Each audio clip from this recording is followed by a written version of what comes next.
Jeremy Oliver sitting here with a subdued Tim Adams. We're going to talk about the Tim Adams Cabernet Malbec now. Cabernet and Malbec are the classic red combination of this region, the Clare Valley in South Australia. Whereas other regions have gone to Merlot and other of the Bordeaux family, Clare has always had a habit, or Clare makers have had a habit of adding these two together. Tim?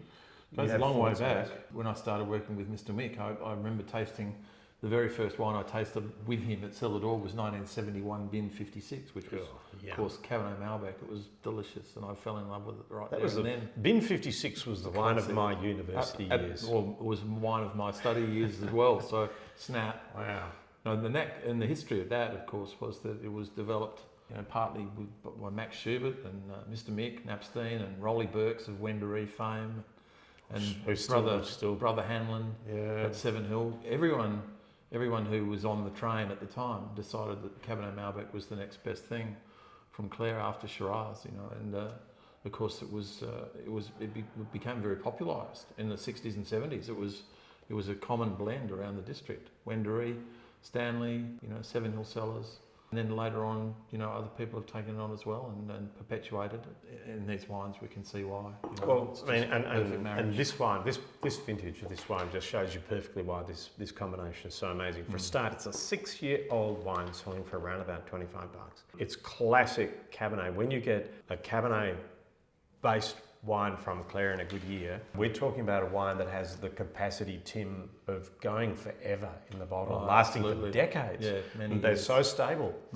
This wine... Don't change much. No. And look, it looks like it was made yesterday. Yeah. It's got all the cedary, cigar boxy, classic characters that you're expecting from a developing Cabernet wine. You've got the violets, you've got the black currant, you've got dark plums, and... I think the violets are partly from the Malbec as well. We frequently see Malbec as violet flower.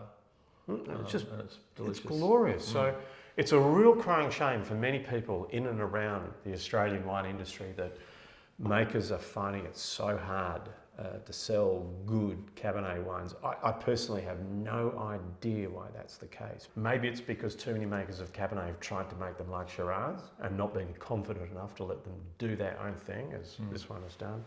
But that is an exceptional wine. I can't believe you are still selling the 2018 vintage of it.